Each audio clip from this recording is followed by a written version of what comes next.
लाल की, श्री निजानंद स्वामी की।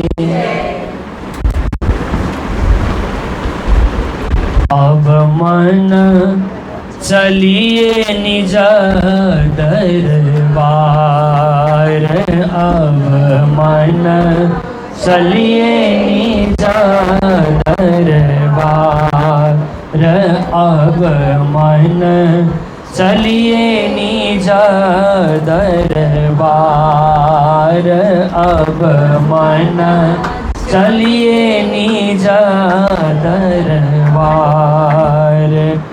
पांच तत्व वैकुंठ शून्य से, गुण निर्गुण से न्यार, अब मन चलिए निज दरबार, अब मन चलिए निज दरबार। ओंकार और काल निरंजन, ज्योति निराकार के पार। ओंकार और काल निरंजन, ज्योति निराकार के कार। अव्याकृत सबलिक केवल, अव्याकृत सबलिक केवल, अक्षर हूँ से न्यार, अक्षर हूँ से न्यार, अब मन चलिए निज दरबार, अब मन चलिए निज दरबार। परम धाम 10 खंड विराजे, शोभारत न पहाड़। परम धाम 10 खंड विराजे, शोभारत न पहाड़। सातों घाट जमुना जी दो पुल, सातों घाट जमुना जी दो पुल, आगे नूर दुआर, आगे नूर दुआर, अब मन चलिए निज दरबार, अब मन चलिए निज दरबार। चांदनी चौक में चबूतरा चारों, हरे लाल वृक्ष भराए। चांदनी चौक में चबूतरा चारों, हरे लाल वृक्ष भराए। 100 सीढ़ी चढ़ के ऊपर जाइए, 100 सीढ़ी चढ़ के ऊपर जाइए, 28 थांब अपार, 28 थांब अपार, अब मन चलिए निज दरबार, अब मन चलिए निज दरबार। चारों हार हवेलिया होय के, 64 थांब निहार। चारों हार हवेली होय के, 64 थांब निहार। तले गिलाम ऊपर चंद्रवा तले गिलाम, ऊपर चंद्रवा शोभा चारों द्वार। अब मन चलिए निज दरबार, अब मन चलिए निज दरबार। तामध्य रतन जड़ित सिंहासन, शोभा बहुत अपार। तामध्य रतन जड़ित सिंहासन, तापर श्री जुगल बिहार। चारों खाच में लाल जो तकिया, चारों खाच में लाल जो तकिया, बैठक 12,000, बैठक 12,000। अब मन चलिए निज दरबार, अब मन चलिए निज दरबार। जलहल ज्योति करे सिंहासन, जलहल ज्योति करे सिंहासन, शोभा बहुत अपार, शोभा बहुत अपार। अब मन चलिए निज दरबार, अब मन चलिए निज दरबार। अमर सखी सेवा में हाजिर, अमर सखी सेवा में हाजिर, पायो नित्य बिहार, पायो नित्य बिहार। अब मन चलिए निज दरबार, अब मन चलिए निज दरबार, अब मन चलिए निज दरबार। बोलो श्री सद्गुरु महाराज की। आत्मने नमः। श्री गुरु चरण कमलेभ्यो नमः। बंदो सतगुरु चरण को करु धनि प्रेम प्रणाम। अशुभहरण मंगल करण श्रीदेव चंद्र जी नाम। श्री प्राणनाथ निज मूलपति श्री मेहराज सुनाम। तेज कुंवरी श्यामा युगल को पल पल करूं प्रणाम। मंगल कृष्ण प्रणाम है, मंगल धर्म प्रकाश है, मंगल सुंदर साथ है, मंगल धाम उजास है, मंगल सुंदर साथ है, मंगल धाम उजास है। बोलो वृंदावन बिहारी लाल की, श्री सद्गुरु महाराज की, श्री प्राणनाथ प्यारे की, महारानी बाईजुराज की, महाराजा छत्रसाल की, गुरुजी मंगलदास महाराज की, श्री कृष्ण प्रणामी धर्म की, तीनों पुरी धाम की, सर्व सुंदर साथ की।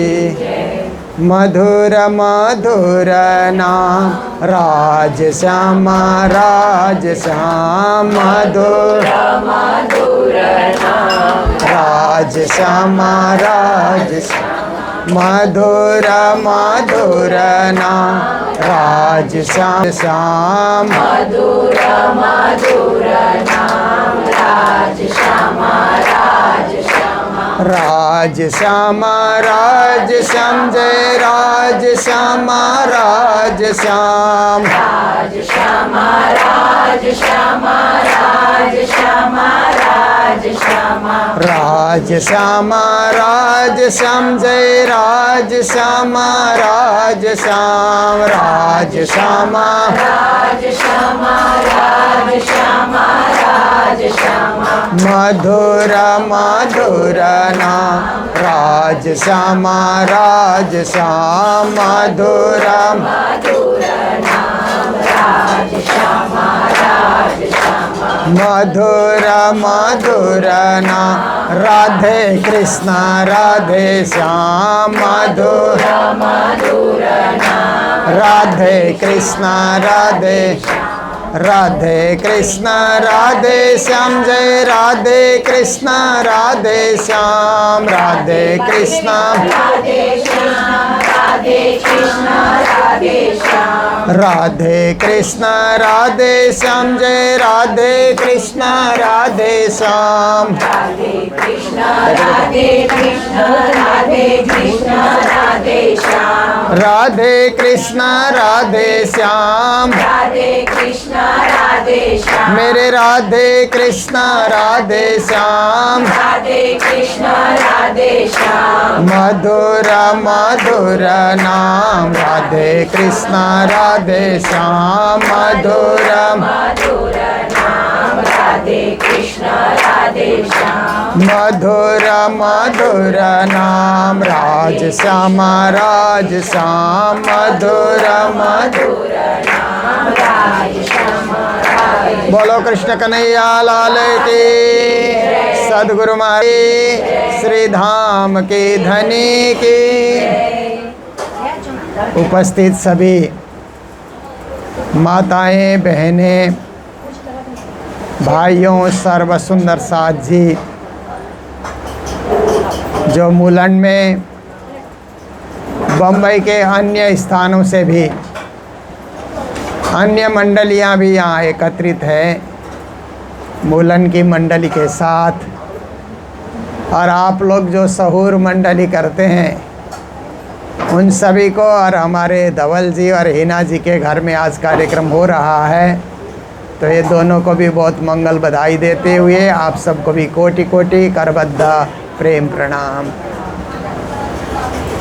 देखिए प्राणनाथ जी महाराज ने तारतम सागर में बहुत बड़ा ज्ञान हमें प्रदान किया।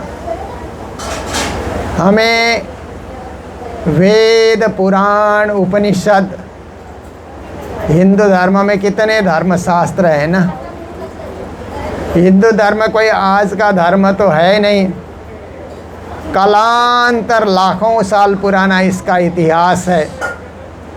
तो इतने लंबे इतिहास में 4 वेद लिखे गए, 18 पुराण लिखे गए, 108 से ज़्यादा उपनिषद लिखे गए, 6 शास्त्र लिखे गए और भी कितने सारे ज्ञान के ग्रंथ लिखे गए।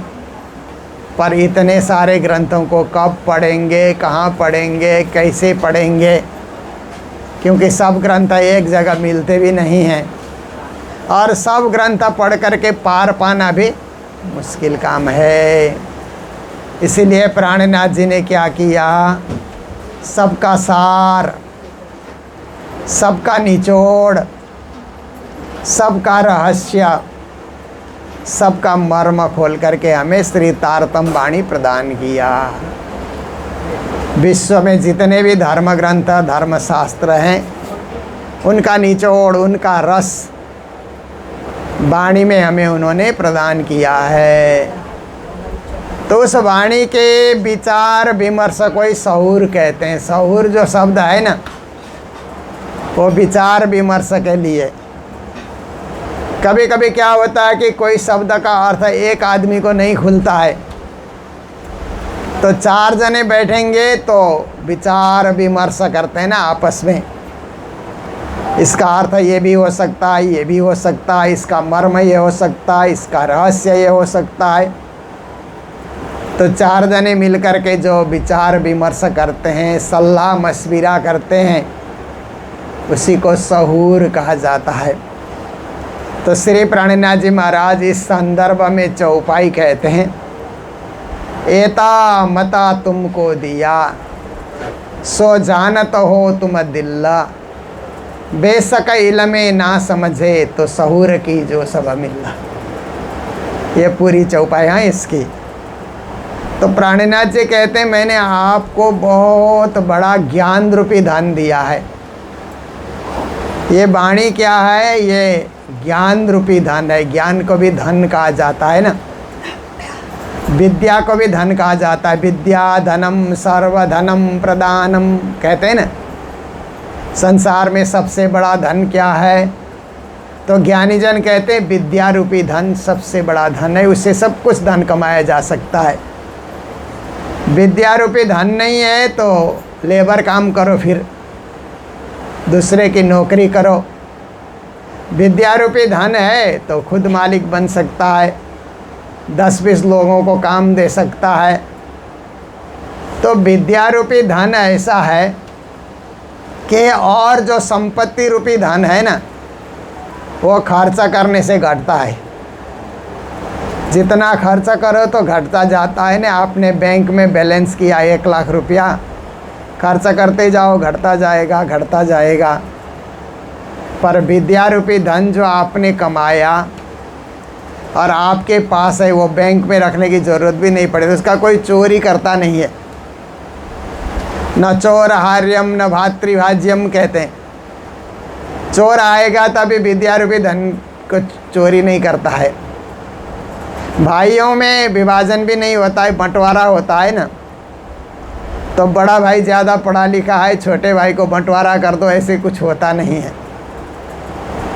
तो विद्या रूपी धन ऐसा धन है, आपने बचपन में पढ़ करके उसको कमा लिया तो आपका धन है, उसको कोई आपसे हरण नहीं कर सकता, आपको उस धन से वंचित भी नहीं कर सकता है। तो ऐसे रूपी विद्या रूपी धन की महिमा क्या है? ज्यों खर्चे त्यों बढ़े।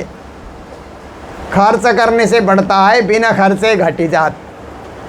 विद्या रूपी धन का खर्च नहीं करोगे, आपके पास ज्ञान है, किसी को नहीं बताओगे तो भूल जाओगे, बताते रहोगे तो खर्च होता रहेगा और आपके पास भी स्मरण बना रहेगा, आपके पास भी वो संपत्ति बनी रहेगी।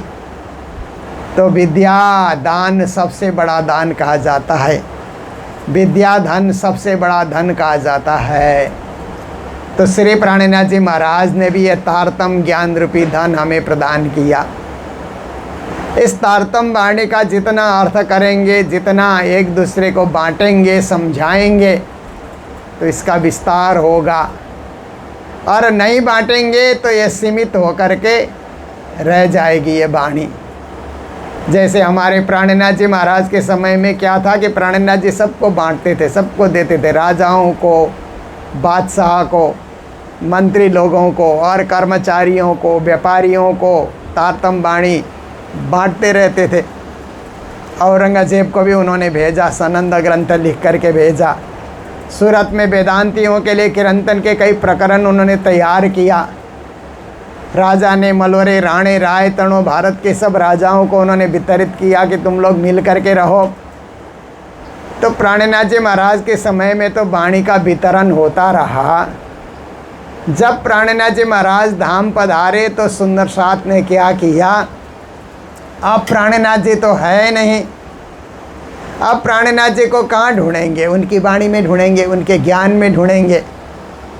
इसलिए इस ग्रंथ की पूजा हम लोग शुरू करें। अब तक तो प्राणनाथ जी की पूजा कर रहे थे, अब हम लोग वाणी की पूजा करें, ऐसा उस समय के सुंदर साथ ने सोचा। और सोचने के बाद बंगला जी मंदिर में सबसे पहले वाणी पधराई गई। फिर सारे और मंदिर जितने बनते गए सब मंदिर में वाणी पधराई गई। वाणी के ऊपर मुकुट बंसी, बागा वस्त्र धरा करके राजश्यामा का स्वरूप माना गया। तो ऐसा होने से क्या हुआ कि किसी को पढ़ने नहीं दिया गया। फिर आपके पास 2 वाणी ग्रंथ है, तब तो हस्तलिखित होते थे तो इतने लिखे भी नहीं जा सकते थे। एक ग्रंथ लिखने में लिपिकार को 6 महीने लगते थे। बैठ करके ध्यान से लिखे, रोज़ लिखे तो 6 महीने में तारतम बानी की 18,758 चौपाई लिख करके पूर्ण होता था। तो इतने लिखने वाले लिपिकार भी नहीं मिलते थे। घर में एक ही बाणी है, पूजा में रखा है, तो पढ़ने का मौका नहीं मिलेगा। किसी किसी के पास 2 बाणी है तो वो लोग पढ़ते थे। और कोई नया व्यक्ति को भी नहीं दिया गया, क्योंकि हमारे राज्य हैं। ऐसा करने से क्या हुआ कि ये ज्ञान गुप्त रह गया, जाहिर नहीं हुआ, विश्व में जाहिर नहीं हुआ, विश्व में प्रकट नहीं हुआ। प्राणनाथ जी ने तो ऐसा कहा था, अब लीला हम जाहिर करें, ज्यों सुख सैया हृदय धरे, पीछे सुख होसी सबन्ना, पसरसी 14 भवन्ना। ये जाहिर करने के लिए, विश्व में परम धाम जाहिर करने के लिए, परम धाम का ज्ञान और ब्रह्म सृष्टि कैसे उतरी, ये विश्व में जाहिर करने के लिए वाणी लिखी थी। परंतु बाद में आने वालों ने उसको पूजा में रख दिया रुमाल से लपेट करके, तो किसी को पढ़ने को नहीं मिला। कितने साल तक पढ़ने को नहीं मिला कि प्राणनाथ जी महाराज 1694 में ईस्वी सन के हिसाब से 1618 1694 प्राणनाथ जी का कार्यकाल है ना। 1694 में प्राणनाथ जी धाम पधारे, तब से किसी को पढ़ने नहीं दिया गया, थोड़े लोग ही पढ़ते थे। तो आकर के एक साथ 1965 में वाणी का प्रकाशन हुआ, प्रेस से, प्रिंटिंग प्रेस से छपाया गया कि अब लिखने वाले भी नहीं मिलते हैं, वाणी का तो प्रचार करना चाहिए, विश्व को बांटना चाहिए। विश्व मिली सब करने दीदार, कोई न रहे मिने संसार, ऐसे सब है ना। संसार सबों के अंग में, मेरी बुद्ध को करूं प्रवेश, असत सब होशी सत मेरे नूर के आवेश। प्राणनाथ जी ने तो कहा, संसार के सभी मनुष्य के अंग अंग में मेरी वाणी को प्रवेश कराना है, तो नहीं छापेंगे तो कैसे प्रवेश कराएंगे। तो फिर 300 साल लगभग हो गया था। तो सुंदर साथ में फिर 65 में 1965 में वाणी प्रकाशित करके फिर 108 पारायण शुरू हो गए, वाणी का प्रचार प्रसार शुरू हो गया, विस्तार शुरू हो गया। ये इतिहास मैंने आपके समक्ष रखा। तो इससे क्या हुआ कि फिर उसके बाद तो कई बार प्रेस से छपते रहे, बहुत स्वरूप साहिब छपे, 1 लाख से भी ज़्यादा छप गए होंगे अभी तक, तो अभी भी छपते ही जा रहे हैं।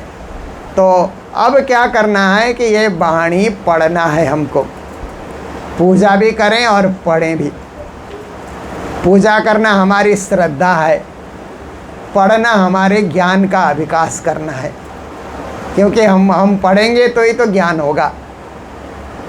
तो पढ़ना, वाणी का पारायण हम लोग पढ़ें। कितना पढ़ें तो हमारी रहनी में लिखा हुआ है, प्रणामी धर्म की रहनी में लिखा हुआ है, ब्रह्म सृष्टि की रहनी में लिखा हुआ है, कम से कम 5 चौपाई, ज़्यादा से ज़्यादा 500 चौपाई दिन में। तो कम से कम 5 चौपाई इसलिए कि जो लोग एकदम व्यस्त हैं, काम धंधा में उनको दौड़ धूप करना है, तो 5 चौपाई पढ़ करके काम में लग जाएं, पूजा करें, 5 चौपाई पढ़ें, अपने काम में लग जाएं। और जो लोग रिटायर हो चुके हैं, अब बाहर नहीं निकलना है, काम धंधा कुछ नहीं करना है, घर बैठ करके पूजा पाठ करते रहना है, ऐसे लोगों के लिए कहा 500 चौपाई पढ़ो। तो 500 चौपाई आराम से पढ़ेंगे तो 1 घंटा से ज़्यादा समय लगता है उच्चारण करके पढ़ने से, क्योंकि उच्चारण करके पढ़ने से अपने कानों को सुनाई देता है ना। मन से पढ़ेंगे तो हमारे कानों को नहीं सुनाई देगा, तो कान पवित्र कैसे होंगे फिर? अपने कान को भी तो पवित्र करना है, अपनी इंद्रियों को भी पवित्र करना है। तो धीरे से उच्चारण करके पढ़ेंगे तो अपने कानों को वाणी सुनाई देगी, और पढ़ने से हमको ज्ञान होगा। जब ज्ञान होगा तो औरों को भी ज्ञान वितरण कर सकते हैं, और लोग आकर के पूछेंगे आपकी वाणी में क्या लिखा है, तो आप बता सकते हैं, पढ़े हैं तो बता सकते हैं, नहीं तो आप यही कहेंगे कि हमारे गुरुजन जानते हैं, हम क्या जाने। पर आपने खुद पढ़ा है तो आप भी कुछ बता सकते हैं कि वाणी में क्या लिखा है। तो श्री प्राणनाथ जी महाराज कहते हैं, एता माता तुमको दिया, वाणी में 14 रत्न प्राणनाथ जी ने हमें प्रदान किया। रास एक रत्न है, रास किसको कहा जाता है, रास का रहस्य क्या है, क्यों रास करना। जैसे आप लोग भी कहीं मिलते हैं ना तो रास करते हैं ना, गरबा रास करते हैं ना, तो ये क्या है, गरबा रास करना भी रास का ही एक अंश है। श्री कृष्ण ने नित्य वृंदावन में जो रास की लीला की उसी का एक अंश है कि आप लोग नाचते हैं गाते हैं, तो रास का अंश वहाँ पर प्रकट हो जाता है। तो प्राणनाथ जी ने रास प्रकट किया, वो पहला रत्न आप देखिए। रास मतलब जीवन को रसमय बनाना, जीवन में रस भरना। कौन सा रस? भक्ति का रस, भजन का रस, भक्ति का रस, प्रेम का रस, भाव का रस, समझदारी का रस, ऐसे रस जीवन में पैदा करना है। देखिए लोग जीवन में रस पर पैदा करने के लिए क्या करते हैं, हास्य कवि सम्मेलन रखते हैं ना। आप लोगों ने कभी देखा होगा टीवी में दिखाया जाता है, होली दिवाली के टाइम में हास्य कवि लोग आते हैं और सम्मेलन, कवि सम्मेलन करते हैं, तो हंसाते हैं वो लोग। हंसने से थोड़ी देर रस उत्पन्न होता है पर वो रस सूख जाएगा। जब तक हंसाने वाला मिलेगा तब तक हंसेंगे, वो रस मिलता रहेगा। हंसाने वाला चला गया तो रस सूख जाता है। तो दुनिया में कभी कभी खाने में भी रस आता है। बढ़िया प्रकार का व्यंजन कहीं बना हुआ है, उसको खाओ तो जब तक खा रहे हैं तब तक रस आता है, पर पचने के बाद रस तो कब तक आता है, जब तक जीभ में स्वाद आता है ना। पेट में जाने के बाद तो वो रस नहीं रहेगा। फिर कभी ज़्यादा खा गए तो पेट गड़बड़ भी हो जाता है। पर जब तक खा रहे हैं, जब तक चबा रहे हैं दांत से और जीभ उसको रस को ग्रहण कर रही है, तब तक रस आता है, खाने में रस आता है। कभी घूमने फिरने में रस आता है। अब देखिए झुंड बना करके घूमने जाइए, कहीं हिल स्टेशन घूमने जाइए, समुद्र किनारे घूमने जाइए, नए नए शहरों में घूमने जाइए, बाग बगीचे में घूमने जाइए, झरना को देखने के लिए जाइए, तो घूमने में भी रस आता है। पर घूम फिर करके आने के बाद कोई आपको कहेगा नैनीताल जाना है, तो आप घूम के आए तो बोलेंगे हमने देख लिया। कुल्लू मनाली जाना है, आप कहेंगे हमने देख लिया। दार्जिलिंग जाना है तो आप कहेंगे हमने देख लिया। कालिम्पोंग जाना है तो कहेंगे हाँ मंगल धाम है इसलिए जाना है, वहाँ पर केवल घूमने फिरने के लिए नहीं जाना है, गुरु मंगल दास जी के चरणों में भक्ति का रस उत्पन्न करने के लिए जाना है। तो घूमने फिरने का रस भी थोड़े दिन में सूख जाता है।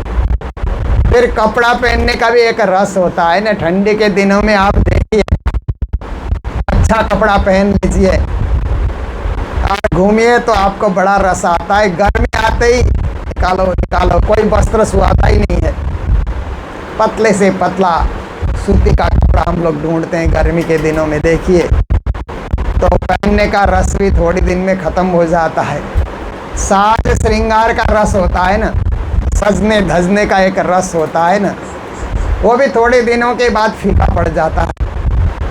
पहले पहले जो साज श्रृंगार आप लगाते हैं, थोड़ी उम्र होने के बाद उसको एक जगह डब्बे में बंद करके रख देंगे, वो रस भी सूख जाता है।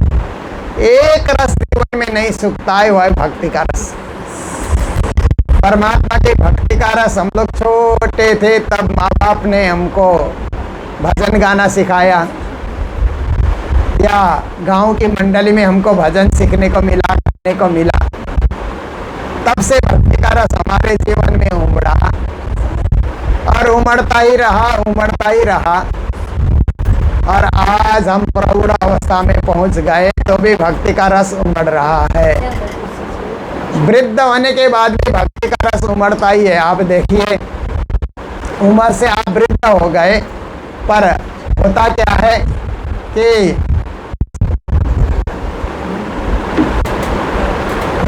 है कि इसको पकड़ के रखना।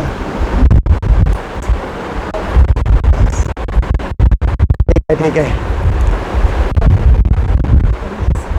जगह छोटी है पर दिल बड़ा है ना, दिल बड़ा है तो कहीं भी हम लोग समा सकते हैं।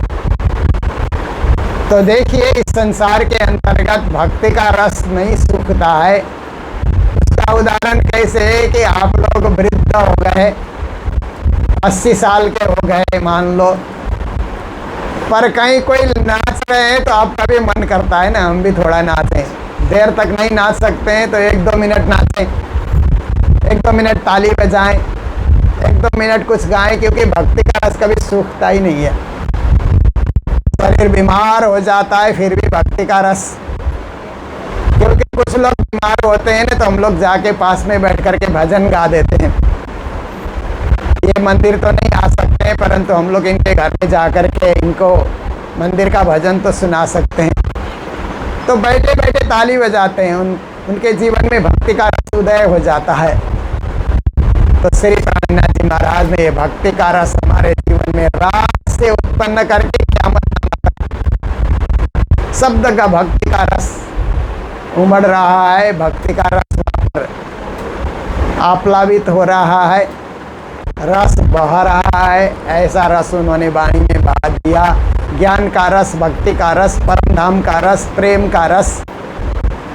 तो कहते हैं एता मता तुमको दिया, ये ब्रह्म ज्ञान रूपी बहुत बड़ा धन आपको मैंने दिया है।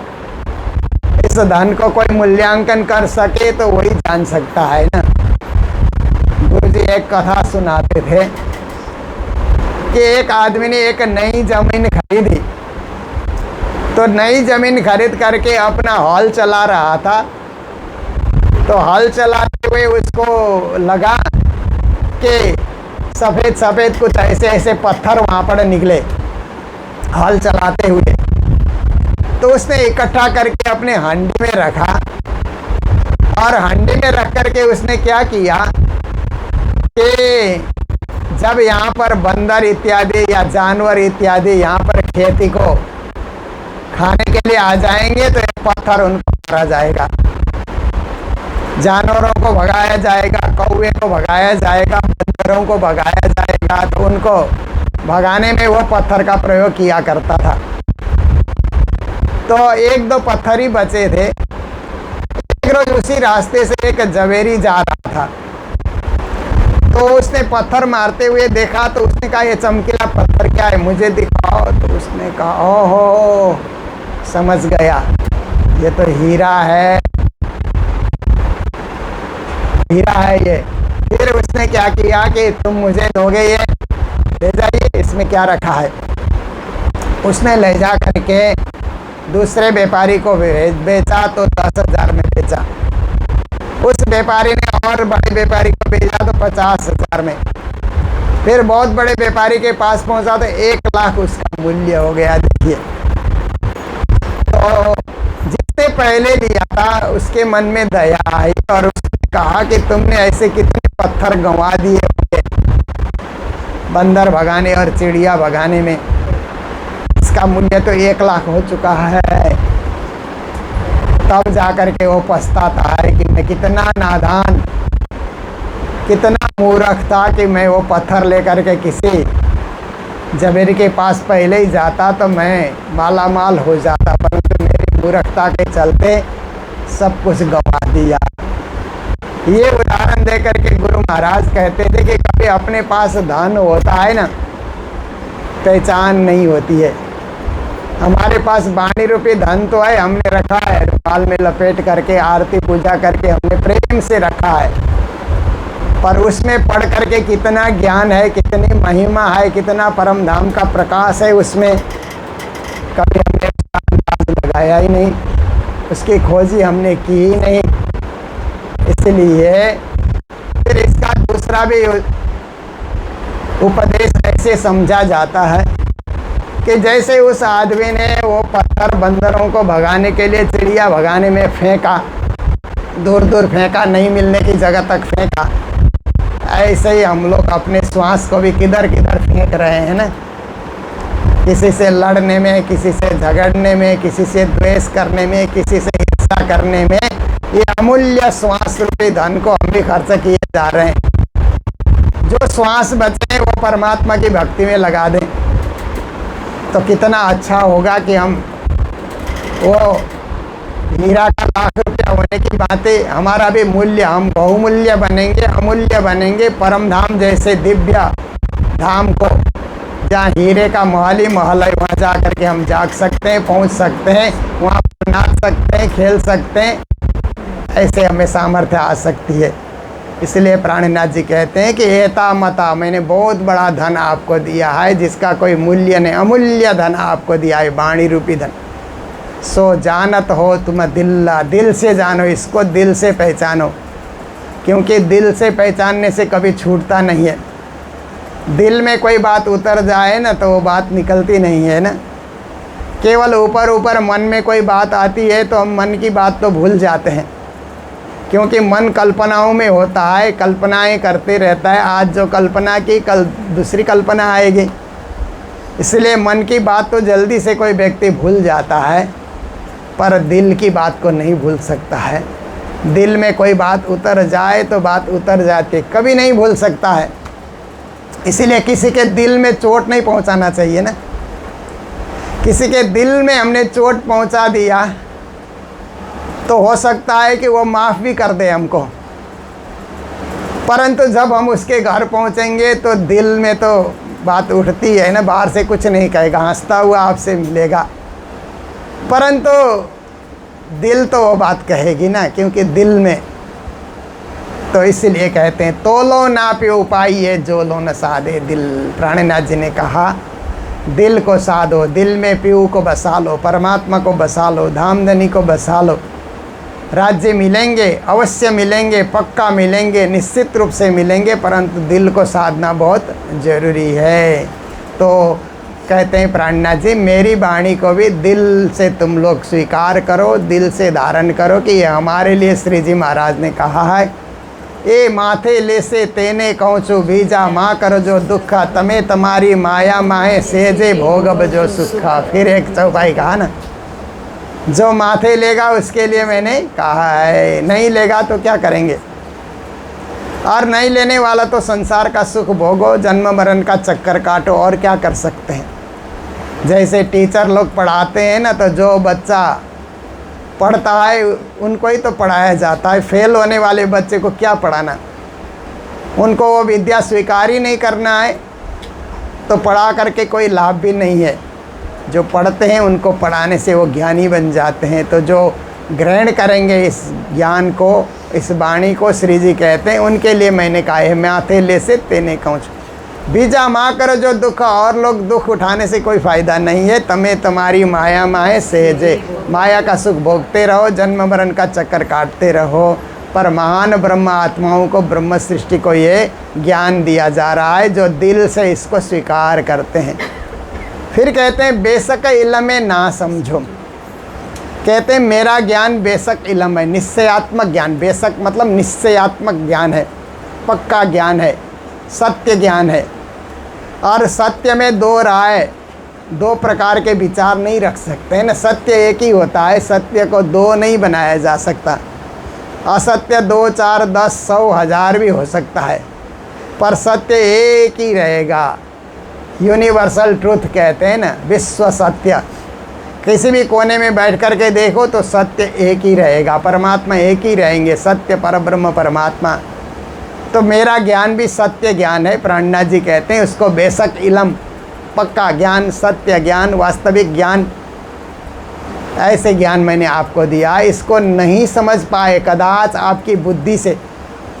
आपकी बुद्धि तो सांसारिक हो सकती है, या माया भी हो सकती है, या अल्प बुद्धि भी हो सकती है। आप देखिए ना, दुनिया में कितने मति वाले होते हैं, मंद मति वाले होते हैं ना।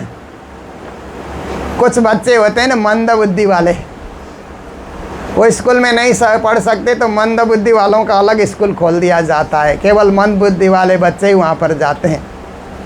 तो मंद बुद्धि वाले बच्चे हो गए। फिर मूढ़ बुद्धि वाले बच्चे भी होते हैं ना, मूर्ख बुद्धि वाले, मूढ़मती कहते हैं ना, ऐसे भी लोग होते हैं। अल्पमति वाले भी होते हैं, थोड़ी बुद्धि है, ज़्यादा नहीं है। और महामति देखिए, महान बुद्धि, पूर्ण बुद्धि, सक्षम बुद्धि, समर्थ बुद्धि है तो महामति कहा जाता है। तो ऐसे महामति हमें बनना है, अल्पमति में नहीं रहना है, मूढ़मति तो होना ही नहीं है, मंदमति भी हमको नहीं रहना है, महामति के अनुयायी हमको बनना है। इसलिए सहूर की जो सब मिल्ला, इसका अर्थ है सब मिल करके समझदारी से इस ज्ञान को ग्रहण करो, आपस में परामर्श करो, विचार विमर्श करो, एक दूसरे को पूछो, एक दूसरे से सुनो, एक दूसरे के विचार को भी ग्रहण करो और इस प्रकार से सहूर करने की, विचार विमर्श करने की परंपरा रखो।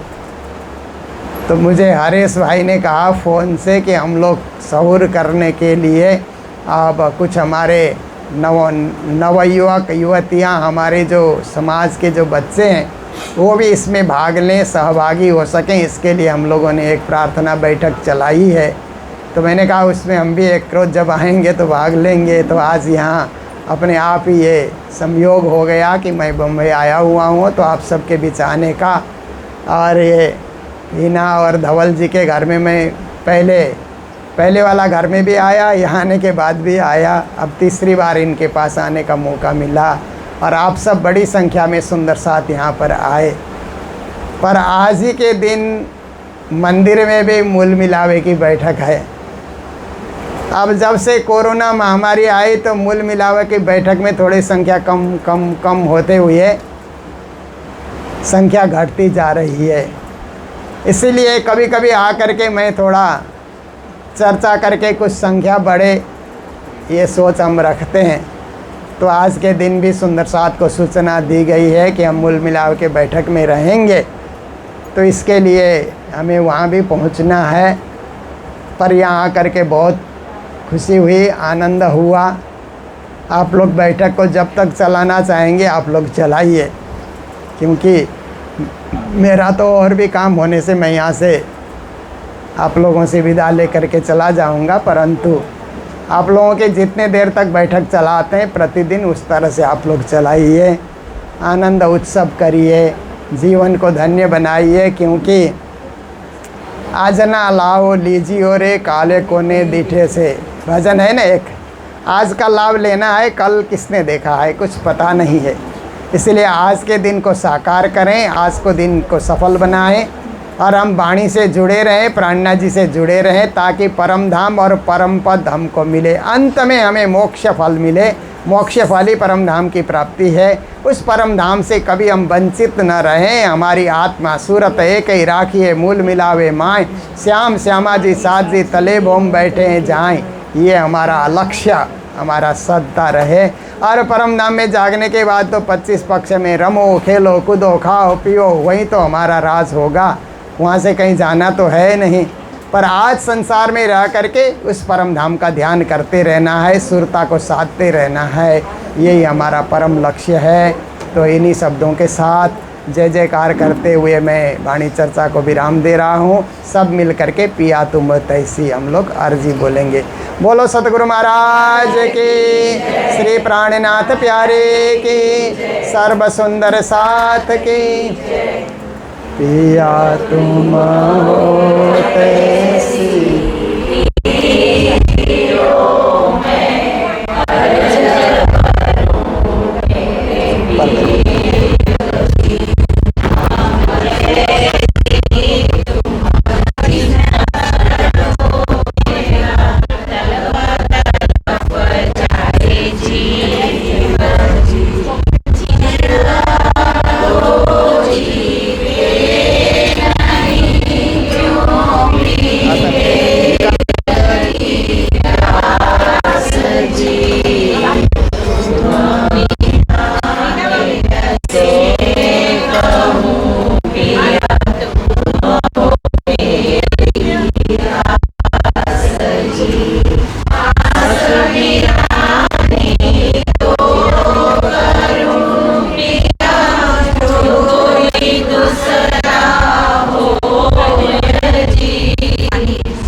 सुखदाता नाम धनी मैं क्या कहूँ इन बात जी श्री मामति जुगल स्वरूप पर हरि अंगना बलि बलि जात जी तुम हो ऐसी कीजियो मैं अरज करूं मेरे पीर जी।